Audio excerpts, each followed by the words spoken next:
Good morning. हमने मौलिक अधिकारों के बारे में पिछले वीडियो में पढ़ा था। आज हम पढ़ेंगे कि मौलिक अधिकारों से जो असंगत कुछ विधियां हैं उनके बारे में, जिन्हें कहा जाता है law in consistence with fundamental rights. अनुच्छेद 13 मूल अधिकारों का सुरक्षा कवच कहा जाता है। इसके द्वारा न्यायालयों को मौलिक अधिकारों का सजग प्रहरी बताया गया है। इसके अनुसार न्यायालय ऐसी किसी भी विधि को शून्य घोषित कर सकता है जो मूल अधिकारों से असंगत हो। न्यायालय की यही शक्ति न्यायिक पुनरावलोकन की शक्ति कहलाती है। प्रोफेसर कार्बिन के अनुसार न्यायिक पुनरावलोकन की शक्ति न्यायालयों की वह शक्ति है जिसके अंतर्गत वह विधानमंडल द्वारा पारित अधिनियमों की संवैधानिकता की जांच करते हैं। अर्थात जुडिशियल रिव्यू वह पावर है जिसके द्वारा वह जो व्यवस्थापिका यानी कि लेजिस्लेचर द्वारा पारित अधिनियमों की संवैधानिकता की जांच की जाती है। भारतीय संविधान के अंतर्गत न्यायिक पुनरावलोकन का सिद्धांत किससे लिया गया है? ये अमेरिकी संविधान से लिया गया है। न्यायिक पुनरावलोकन की शक्ति उच्चतम न्यायालय यानी अनुच्छेद 32 तथा उच्च न्यायालय यानी कि अनुच्छेद 226 को प्रदान की गई है। अनुच्छेद 13(1) तथा 13(2) में संविधान पूर्व विधियां तथा संविधान पश्चात विधियों के बारे में चर्चा की गई है। अब हम चर्चा करेंगे कि संविधान पूर्व विधियां यानी कि 13(1) में क्या बताया गया है। संविधान पूर्व विधियां 13(1) के अनुसार संविधान के लागू होने के ठीक पूर्व से मतलब संविधान के लागू होने के ठीक पूर्व की बात है। ऐसी विधियां जो भाग 3 का अर्थ है यहाँ पर मौलिक अधिकारों से के उपबंधों से असंगत हैं, शून्य होंगी। मतलब अगर कोई कानून जो मौलिक अधिकारों से असंगत है, उसका विरोधी है, तो वह शून्य हो जाएगा, मतलब उसकी कोई वैल्यू नहीं रहेगी। तो 13(1) कोई भी संविधान पूर्व विधि शून्य नहीं है। संविधान के लागू होने पर ये पूरी तरह प्रभावहीन हो जाती है। मौलिक अधिकारों से असंगत संविधान पूर्व विधियां संविधान के लागू होने पर मौलिक अधिकारों से कवर हो जाती हैं और शून्य अवस्था में चली जाती हैं। अब शून्य अवस्था हटते ही वापस से अपनी पुनर्जीवित हो जाती हैं। जैसे भीखाजी बनाम मध्य प्रदेश राज्य के बारे में बाद जो केस हुआ था, उसमें उच्चतम न्यायालय ने आच्छादन का सिद्धांत होता है, जिसे हम डॉक्ट्राइन ऑफ एक्लिप्स कहते हैं, का सिद्धांत प्रतिपादित किया था। ये आपके कॉम्पिटिटिव एग्जाम में पूछा जाता है कि आच्छादन का सिद्धांत कौन से केस में आया था। तो यहाँ हम बता सकते हैं कि भीखाजी बनाम मध्य प्रदेश में आच्छादन का सिद्धांत अस्तित्व में आया था। वास्तव में आच्छादन का जो सिद्धांत है, संविधान पूर्व तथा संविधान पश्चात दोनों प्रकार की विधियों पर लागू होता है। तो ये तो थी हमारी प्री कॉन्स्टिट्यूशनल लॉज। अब है पोस्ट कॉन्स्टिट्यूशनल लॉज क्या है। पोस्ट कॉन्स्टिट्यूशनल लॉज का मतलब होता है कि जो 13(2) में संविधान के लागू होने के पश्चात विधानमंडल द्वारा निर्मित विधियों के बारे में है। इसके अनुसार राज्य कोई ऐसी कानून नहीं बनाएगा जो भाग 3 में जो मौलिक अधिकार बताए गए हैं उनको छीनता है या उन्हें कम करता है।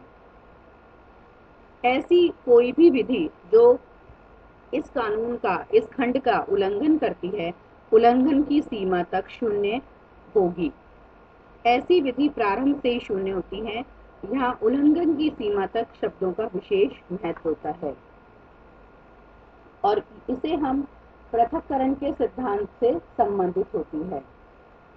अर्थात इसका अर्थ है, यदि किसी अधिनियम का एक भाग मूल अधिकारों का उल्लंघन करता है किंतु शेष भाग नहीं, तथा मूल अधिकारों का उल्लंघन करने वाले भाग को शेष भाग से इस अधिनियम के मूलभूत उद्देश्यों को समाप्त किए बिना पृथक किया जा सकता है। मतलब उस पार्ट को अलग कर दिया जाएगा तथा उस पूरे अधिनियम को शून्य घोषित न कर केवल मूल अधिकारों से जो असंगत है, मतलब जो उससे मेल नहीं खाता है, उस भाग को अलग शून्य घोषित कर दिया जाएगा। सरल शब्दों में हम ये कह सकते हैं कि जो अधिनियम का अवैध भाग है उसको शून्य घोषित कर दिया जाएगा, लेकिन वैध भाग उसमें जुड़ा ही रह जाएगा। मूल अधिकारों से जो असंगत संविधानेतर विधि है वो आरंभ से ही शून्य होती है, लेकिन इसकी घोषणा न्यायालय द्वारा किया जाना आवश्यक है। संवैधानिक संशोधन की विधियों के बारे में कि भाई क्या विधि है, इसका अनुच्छेद 13(3) के अनुसार विधि के अंतर्गत भारत के राज्य क्षेत्र में विधि का प्रभाव रखने वाला कोई भी अध्यादेश, आदेश, नियम, विनियम, उपनियम, अधिसूचना, रूढ़ी या प्रथा को समावेशित किया गया है। इसमें शंकरी प्रसाद बनाम भारत संघ के मामले में सुप्रीम कोर्ट के सामने प्रश्न आया था कि क्या अनुच्छेद 368 के अंतर्गत किया गया संवैधानिक संशोधन अनुच्छेद 13 के अर्थों में विधि है, मतलब कानून है। तो न्यायालय ने जवाब दिया था कि अनुच्छेद 13 के संदर्भ में विधि के अंतर्गत विधानमंडल द्वारा यदि अपनी साधारण विधायी शक्ति जिसका प्रयोग वह अनुच्छेद 245 के प्रयोग में करती है तो वो कानून आता है, न कि संवैधानिक संशोधन विधि। सज्जन सिंह बनाम राजस्थान राज्य के मामले में भी इस मत का अनुसरण किया गया, किंतु गोलकनाथ बनाम पंजाब राज्य के मामले में उक्त निर्णय को पलट दिया गया और संवैधानिक संशोधन को अनुच्छेद 13 के अर्थों में कानून मान लिया गया। अतः अब संविधान संशोधन द्वारा भी मूल अधिकारों में कमी नहीं की जा सकती थी, लेकिन संसद को यह बात ठीक नहीं लगी और 24वें संविधान संशोधन द्वारा, जो कि 1971 में किया गया, संवैधानिक संशोधन विधि को अनुच्छेद 13 से बाहर कर दिया गया। मतलब संसद चाहती थी कि उनके पावर कम हो जाएंगे, मौलिक अधिकारों को में अगर संशोधन नहीं किया गया तो उन्होंने 24वें संविधान संशोधन द्वारा इसको बाहर कर दिया गया। फिर आया केशवानंद भारती बनाम केरल राज्य के मामले में उच्चतम न्यायालय ने उक्त संशोधन को वैध घोषित करते हुए ये बताया कि संवैधानिक संशोधन अनुच्छेद 13 के अर्थों में विधि नहीं है, अतः संसद मूल अधिकारों में संशोधन कर सकती है, किंतु इस प्रकार नहीं कि उसका मूलभूत ढांचा प्रभावित हो। इस प्रकार इस वाद में संविधान के आधारभूत ढांचे का सिद्धांत, जिसको हम basic structure of fundamental rights कहते हैं, कॉन्स्टिट्यूशन कहते हैं, का प्रतिपादित किया। तो इस तरह से हम इसकी जो आगे विस्तृत रूप से चर्चा करेंगे, लेकिन ये एक ब्रीफ है कि किस तरह से संवैधानिक संशोधन विधि को प्रारंभ में अनुच्छेद 13 के अनुसार विधि माना गया, लेकिन जैसे जैसे आवश्यकता पड़ी उसमें संशोधन किए गए और अंत में निर्णय लिया गया कि संवैधानिक संशोधन विधि को मूल अधिकारों में शामिल नहीं किया जाएगा और संसद उस पर संशोधन कर सकती है। तो भारत के संविधान और मूल अधिकारों की चर्चा के दौरान अब हम चर्चा करेंगे कि भारत के संविधान में कुल 7 अधिकार दिए गए थे, लेकिन 44वें संविधान संशोधन द्वारा संपत्ति के मूल अधिकार को समाप्त कर दिया गया और संपत्ति का मूल अधिकार अनुच्छेद 19(1)(च) तथा अनुच्छेद 31 में वर्णित था।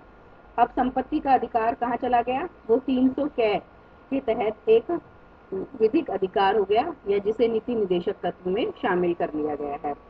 अब भारत में मूल रूप से भारतीय 6 मूल अधिकार हैं: समानता का अधिकार, स्वतंत्रता का अधिकार, शोषण के विरुद्ध अधिकार, धार्मिक स्वतंत्रता का अधिकार, संस्कृति तथा शिक्षा संबंधी अधिकार, संवैधानिक उपचारों का अधिकार।